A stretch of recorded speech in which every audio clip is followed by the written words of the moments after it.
Let's get straight to it.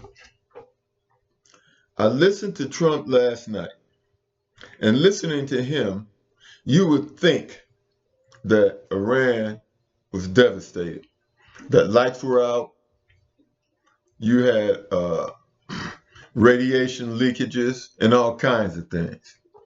And all of this happened in 10 minutes. But then I thought, wait a minute. How many times does this man have to lie to me before I realize that he's lying?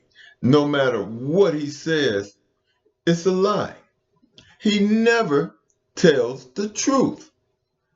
So I decided to wait. And it didn't take but a half an hour before the reports came in that only Fordson was the only nuclear facility damaged. And that damage was minuscule. It was minuscule. Only the entrance and exits were damaged. There was no radiation leakage. There was no mass exodus of the people out of those areas. In fact, and when I woke up this morning, then I saw that Iranian people were going about their daily routines.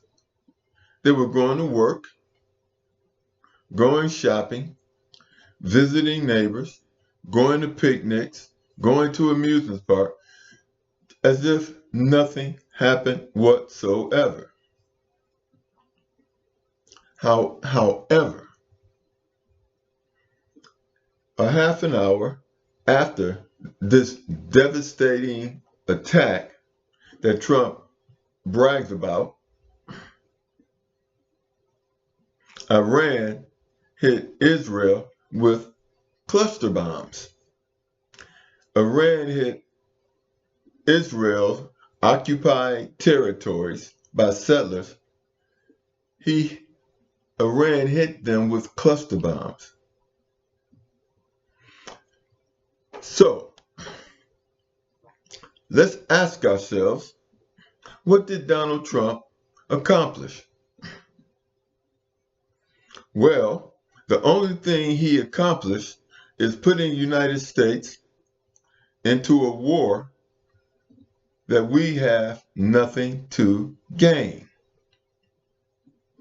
He has cut, his Doge has cut social services that Americans need to survive because of his tariffs. And that money that could be used for social services is now going to fund the military in a losing war. The war in Israel is over. Anytime people start evacuating and the infrastructure is destroyed, you have lost the war. Now, of course, you can keep shooting, but when boots hit the ground, which will eventually happen, boots will hit the ground, and then the shooting will stop, and it will be a total annihilation. Ukraine has been defeated by Russia. And who did Russia defeat? NATO, which includes the United States. And then the United States did what? Got out of there, ran. Now, the IDF, they're crying. They're crying and they're being defeated by, guess who? They said they were going to get Hamas out of there. Well, Hamas is still there and still blowing up tanks. So nothing has happened to change the direction of the war in Israel. Nothing has happened to change the direction of the war in Israel. Nothing. Everything, the only difference is that the United States is now in a war, and it's going to cost us more money, and it's a war that can't be won. It cannot be won. Another thing, most importantly, Iran has already stated that it is going to attack the military bases in the Middle East. The American military bases will be attacked. And you talking about 40,000 soldiers that are on, I don't know how many bases they're on. Their lives are in jeopardy now. Those bases only have 1,000 to 2,000 people on them. Those bases are for intimidation and covert activities. They're not to repel attack. The citizens of those cities where the United States bases are located can overrun those bases. The citizens can. Because you're talking about 1 million people, in most cases, or 500,000 or 600,000 people to 1,000 to 2,000 people on a base. Not only will bases be attacked in the Middle East, American bases are going to be attacked in Africa. They're going to be attacked probably all over the world and not just in Iran. The foreign minister of Iran is on his way to, guess where? Russia. And Putin issued a threat to the United States. Do not touch Iran. Now, when Putin tells you he's going to do something, when Putin said he was going to attack Ukraine, he did it. Putin does not tell lies. When Iran says that they're going to attack you, they're going to attack you. And it won't be, and you will feel the outcome. You will feel the outcome. Now,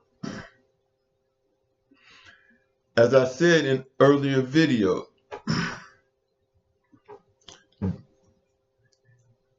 was the United States set up to enter this war? Yes. Russia, China, Iran set the United States up, and North Korea set the United States up to do exactly what the United States did. Now, are they overjoyed about it? No. They don't want to go to war. Not with anybody. These countries that I mentioned has never colonized or enslaved or attacked another country without provocation. The United States has attacked other countries without provocation, which they just did, and Israel has attacked the Palestinians without provocation, based on lies. I guess you can't use weapons of mass destruction, so Israel and the United States are accusing Iran of doing what they've been doing for decades. But what I would want you to do, don't believe anything I say. Because if you damage Iran, will tell you, will put it on the media, will put it on TV, the damage that they suffered. They don't hide it. Israel hides it. But when you see videos of Iran, it's going to be business as normal. But when the foreign minister of Iran meets with Putin, they're going to discuss the situation and retaliate. and Iran is going to retaliate against the United States. And Iran already said it was going to hit those bases. And the only thing they're going to discuss is how hard and how often will they hit those bases, and how many of those bases will they hit. And understand this: if Russia gets into it, don't fool yourself and think that Russia cannot hit the United States. Russia can hit the United States the same way United States hit Iran. And Russia has more missiles, more drones, more everything. The United States is not even planning for this. Before Russia attacked Ukraine, Russia prepared to do this. They had their war machine running in full speed. Before Hamas attacked Israel, I think it was in October 6th, 2022, Iran had prepared for this attack and for this war. They prepared for this. What the United States did was, there was no preparation for this. And our military is drained. We have wasted our military assets in a losing war in Ukraine, and now we've done it in a losing war in Israel.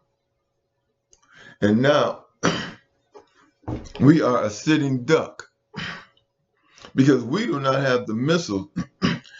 If Russia and Iran attack the United States with missiles, we do not have enough missiles to shoot their incoming missiles down. If you do your research, you know that there are rare earth minerals that are needed and must be processed to make weapons of mass destruction. And China has 90% of the antimony and other rare earth minerals and resources, and the processing factories for these minerals needed to create weapons of mass destruction. So America is dependent on these materials. China has cut America off from these minerals, these processed minerals needed for weapons of mass destruction. Now, could the United States get it after China's sanctions? Yeah, they could get them through the black market. But guess what China did? China closed down the black market. So the United States, I don't care what happens, it's been said by experts that within 2 to 3 months, America will be out of missiles to take out incoming missiles. And then again, you have to ask yourself, the nuclear warheads that are in these underground, whatever you want to call them, have they been kept up? Have they been maintained? Have they been improved? I doubt it, because America is so busy stealing money, stealing defense money is crazy. The Abrams tanks, those things 50 years old. That tank, during that parade, making all that noise, going down the street, that is our military. And the way those soldiers were marching, they not feeling this. It's an old saying, a country divided by itself cannot survive. A country divided cannot win. And I'm going to tell you this right now. The number one military in the world, the number one military in the world by leaps is Russia, followed by China, North Korea, and Iran. These countries are battle tested. They are battle tested. Their technology is out of this world because they're not stealing. The money for defense is not being stolen. It's not being misappropriated. Every penny that is supposed to go to Russia for the production of military equipment to protect the country, every penny is going towards that. Nothing's being siphoned off the top. Every penny is going to that. In fact, to give you an example, Russian tanks, the factory that makes Russian tanks starts with the raw steel. It melts the steel. Then it shapes the steel into the parts for the tank. From start to finish, it takes the raw materials and turns the raw materials into tanks. One manufacturing company does all that. United States is flying in parts here, there, and everywhere, trying to save money and at the same time steal money. Well, if you go back into my videos, you'll see that everything that's happening, I predicted it. Why? Because I pay attention to truth, and truth adds up. Nothing I'm saying to you could you not figure out yourself if you do the research and keep up, because truth adds up. Like, subscribe. Talk to you later.